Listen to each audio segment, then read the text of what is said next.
Mike Dell's World number 222 for October 25th, 2015. Don't bend the space-time continuum for me, babe.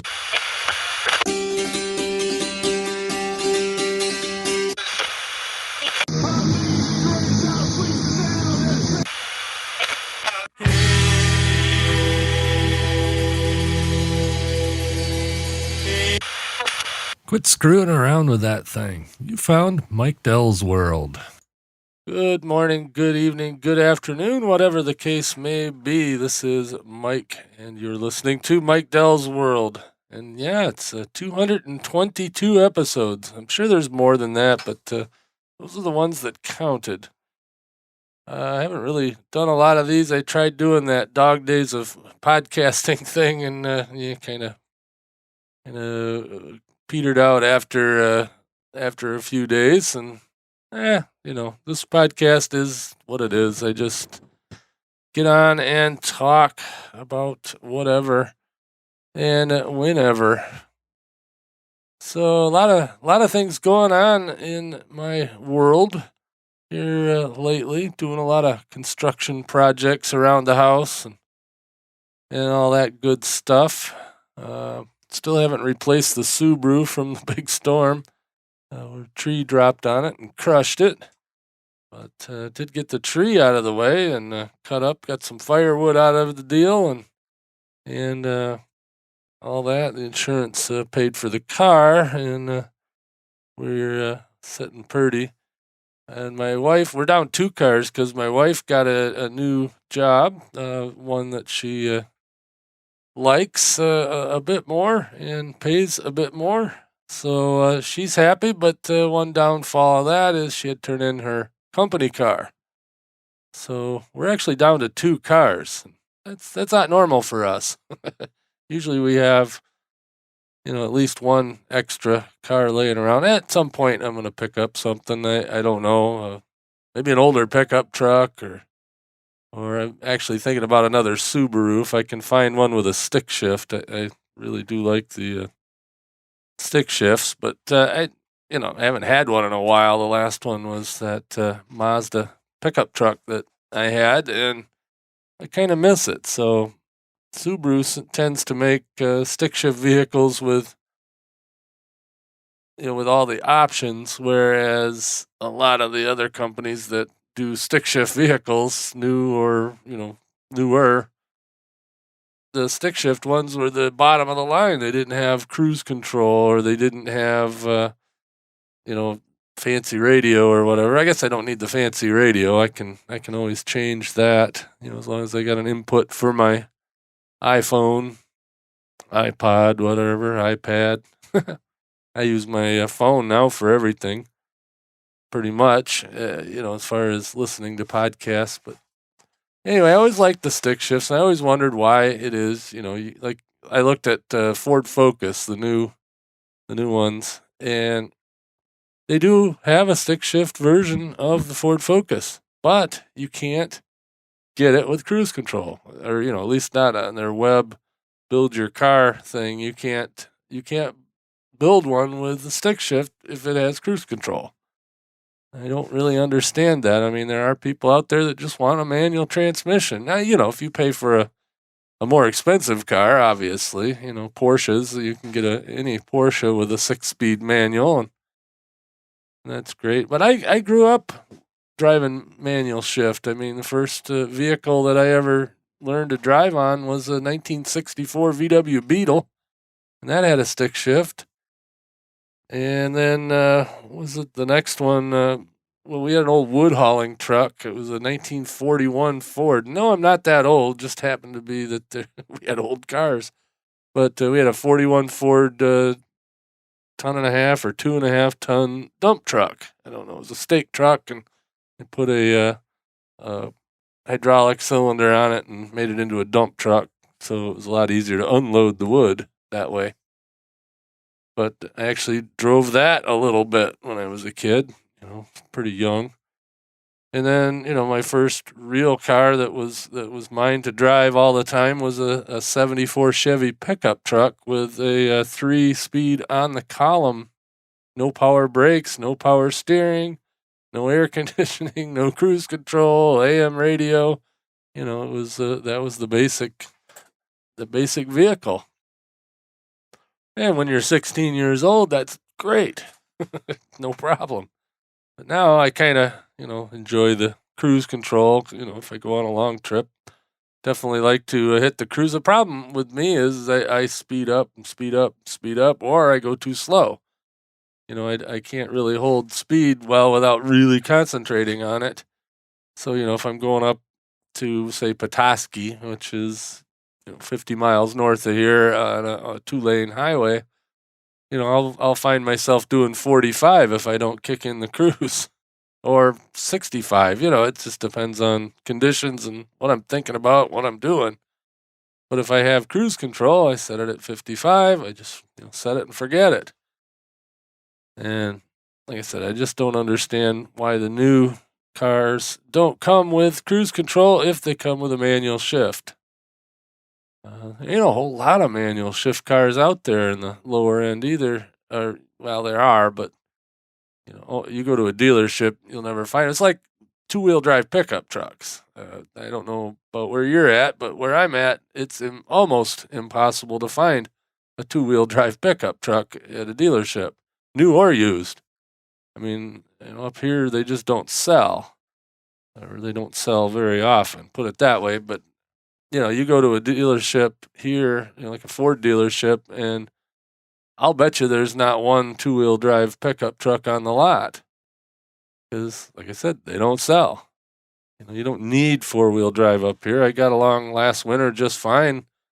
Well, I mean, I had the Subaru too, but my daily driver is an old van, and it's 2-wheel drive. And it does fine, and we had a pretty heavy winter. Last 2 winters have been pretty heavy. And, I get around fine. They plow the roads good, and I got decent snow tires.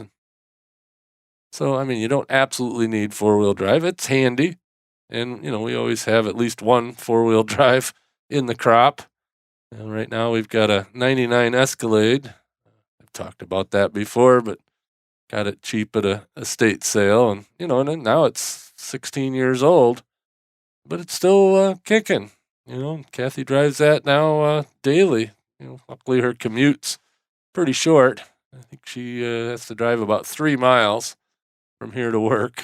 So she doesn't burn up a ton of gas, even though she's driving a gas hog. And of course, my commute's negligible. I'm 5 minutes away from the office, but I don't have to do all my work at the office. I can sit here in the basement and do a lot. So, commute's down the stairs. So if it gets too bad out, I don't need to go anywhere most of the time, unless I'm doing the courier gig, and then that's a whole nother spiel. But that's why I got the van. I can a lot of stuff in that, and it's comfortable and gets around. But yeah, I'm thinking, like I said, another Subaru maybe, or maybe some little car. I don't know. A Corolla would be cool. Just something that gets reasonable, decent gas mileage and reasonably reliable. Still trying to stay debt free on vehicles, as having car payments just doesn't feel right these days. Let's see, other things going on. A lot of house maintenance and upgrades going on. I got the painting done. You might have seen the post at MikeDell.com. Actually, I should thank my folks more so than me. They did more painting than I did. But got the garage done, all except for the very back half, which I've got some upgrades going to happen back there. We got a shed built onto the back of our garage, an old wood shed. And I'm going to turn that into a lean-to so I can park my tractors and snow blowers and whatever underneath. And that'll, I'm going to open that up. So we didn't bother painting that end of the barn or the garage because, why paint it if I'm going to tear it apart? so I'll paint it when we get it all back together and the way I want it. Also replace the fences in the front of our house, or not the front of our house, but fencing in our backyard between the house and the garage, and then between the house and the neighbor's fence, so that our backyard is fenced in. And the fences were getting kind of old. They were picket fences, probably put in 30 years ago, and everything was just kind of sagging and rotting and falling apart. So we hired a guy to build us a picket fence, real strong picket fence. So this thing's beefy, and he straightened it out because the other one had kind of a dog leg in it for some reason, and moved the gate opening, which is kind of difficult for me to get used to. And the dog doesn't quite figure it out when we go somewhere, and he'll wait where the gate used to be, and then I'll have to go down to where the gate is, and then he realizes it, goes out. But sometimes I do the same thing. I try to push on where the gate used to be, and I don't go anywhere. And on the inside, we're doing the kitchen.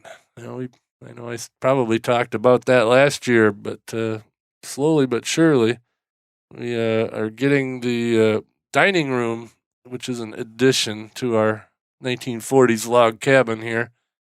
Getting the dining room floor done in tile. Same guy that did the fence is going to tile that for us, and then we're going to paint and all that, and then we move into the actual kitchen area. We're going to do cupboards and do the floor. It's got really cool old wood floor, so I'm not going to do much with that other than polyurethane it a few layers, after I clean it up a bit, and kind of be that shabby chic wood floors. And we'll do that, and then the new cupboards and countertops and maybe new appliances. I don't know. We don't have to do new appliances just yet, so trying to pay for all this out of pocket, so I don't want to overspend and get into some debt or anything, but shouldn't be too bad. It's a small kitchen, and I've priced out the cabinets at Home Depot, Menards, Lowe's, whatever, and seems I can get out of it at a reasonable price. And the whole idea is to keep it cheap, but make it nice. Once that's all done, the only thing really left as far as sprucing up is going to pull the carpet out of the living room and not put anything. It's got the same shabby chic wood floors. Going to do the same thing we do in the kitchen in the living room. Then we'll just have a big area rug or something in there, and leave the bedroom alone, the one that we use. And the upstairs loft is all wood and logs and whatever, so there's really not much to do up there. So we'll have it all spiffed up. And the only place you got to paint in this house is the kitchen, dining room, bathroom, and bedroom. Because the living room and the loft area is, like I said, all natural logs and wood floors and whatnot. So, no major renovations needed there, hopefully, and get this place fixed up. And then the next thing is my office down here in the basement. I got the best of 1970s wood paneling down here. And of course, an open ceiling with all the mechanicals stuck down.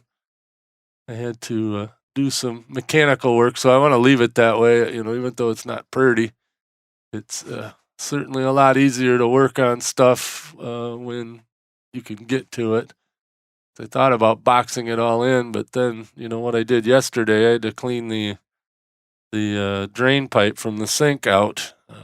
Had a buildup of something in it, and so, real easy. I just took the pipes down and took them outside and ran a garden hose through them, got all the gook out of them, and put them back up. I couldn't do that if I had this whole room finished.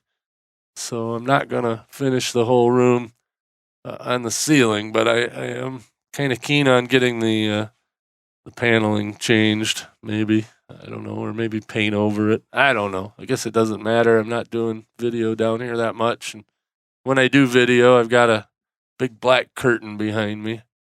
So that'll work. And it makes it handy to hang lights on, with the joists above me. And acoustically, it's not bad because, I've got a decent setup here. Actually, I'm using my headphones today, my headset mic, so it sounds a little different. That's why. Got a professional headset from Audio Technica. It's one of those you see the guys that do, NASCAR races or sporting events. It's one of those, the big headset with a big boom mic out in front. But it's a professional one, so it's not, like a USB one that, you get for doing Skype or something. It's actually a professional microphone.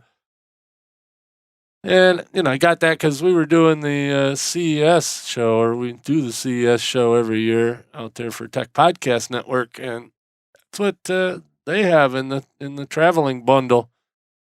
And they sound decent. And the nice thing about it is I can lean back in my chair here, and the mic stays where it is. And I kind of like that. It doesn't sound as good as the PR40 or the RE20, but it definitely is good enough.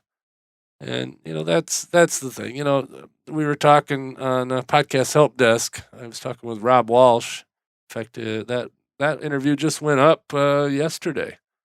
So go check that out at podcasthelpdesk.com. But we were talking about audio quality that, as long as it doesn't make your ears bleed, it's, and the content's good. Well, you don't need the top of the line microphones. I mean, yeah, if you're doing voiceover work or, if you're an audiophile and all that, yeah, it's great to have the good stuff. But, you can have one of them cheap ATR mics for around $50. Plug it in USB. You don't even need a mixer and, all that. But yeah, this podcast isn't about podcasting. If you want more of that, like I said, go check out podcasthelpdesk.com. And speaking of other podcasts, Geek of the North is coming back. Going to switch formats a little bit from what it has been in the past. It's been off now for almost 2 years since I did one. Although I did do a little one announcing it was coming back, and got the feed going or whatever. But I'm going to be joining the Modern Life Podcast Network. That's over at modernlifepodcastnetwork.com, I think. I hope. Let me verify that. But Podcast Help Desk has been over there. modernlifepodcastnetwork.com. Podcast Help Desk has been over there now for, I don't know, probably 3-4 months. And we kind of decided yesterday, Steve and I, the guy that runs the network, Steve Lee from Waves of Tech. Anyway, he and I both agreed that Podcast Help Desk really isn't a fit for that network. Because I'm promoting my own stuff and it's Blueberry centric, and the network that he's got runs on Libsyn, and it's not like a conflict or anything, but we just decided that it might be nicer to bring a show over there fully, because I was kind of half there. I was still posting to podcasthelpdesk.com, and then I'd have to repost over at Modern Life Podcast Network, and then we'd have duplicate content, and it was kind of messy. So we just decided that we're going to bring Geek of the North over there. I'm going to port the domain name over to the Geek of the North area at Modern Life Network, Modern Life Podcast Network, and it's going to be fully on the network over there. And I'm going to do something a little differently than I have done in the past. In the past, I was kind of doing, kind of a tech news chat show, where I would look up news articles and all that. It was kind of, time sensitive and all that. And it just got to be drudgery when I was doing it. But I really do like researching a topic, and I like, fully talking about it. So I'm going to bring it back down to, I'm going to do one subject a week. I'm going to do it every week. And it's going to be higher production than what I normally do for this or podcast help desk. It's going to be, produced and researched and all that. And it's going to be more evergreen. It's not going to necessarily have news stories and breaking news and things that are going on currently. It's going to be, and it's going to be about tech that most people don't think is tech, or that, they know is tech but don't know anything about. I always go back to, I did a show one time about garbage truck tech, but garbage trucks are a technological marvel. What do we got here? Oops. Got some noise on the ham radio there. I'm going to talk about some ham radio stuff. I'm going to talk about, like washing machine technology and, just interesting little things you wouldn't think about. And so that'll be going on here soon. You can always get to it through geekofthenorth.com. It'll be fully on the Modern Life Podcast Network. The Podcast Help Desk show is going to go back independent for the time being. Got some ideas for a future thing for that. Not really going to go into details because I don't know any details yet, other than I've got an idea. So that'll form itself hopefully over the winter, and that show will continue to evolve. If you notice, you may not notice, got new album art for Mike Dell's World. Got my famous caricature picture on that, and I was using one that I got from Fiverr, and Fiverr's okay. Some of the designers over there are really good. Like for Podcast Help Desk, I use one from Fiverr, but this one I made myself. It's simple. It's kind of cool looking, I think. Whatever, this show, like I said, is my experimental. Do whatever I want when I want. Flip the mic on and just shoot the breeze. It's by the way, it's Sunday morning here, waiting for the IOOK 40-meter schedule that I'm going to be doing. In fact, I need to reach up here and flip on my amplifier. Got an old Swan 1200 amp. Puts out about 600 or 800 watts, I guess. But it's old tube amp, so it takes a little while for it to warm up. I guess I got about a half an hour before the net starts. And it'll be fully warmed up by then, and tune her up and talk to the world. Well, at least talk to the eastern half of the United States. That's usually where everybody is. But sometimes we get people from California or Texas. But mostly it's Ohio, Michigan.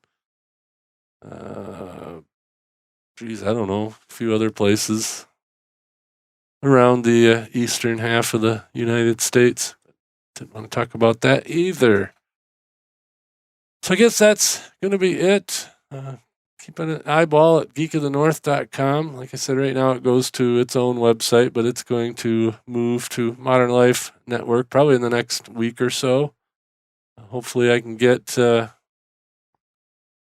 going on that and start doing the shows weekly. What'll be nice is I'll actually be able to bank those shows because, like I said, they're going to be evergreen.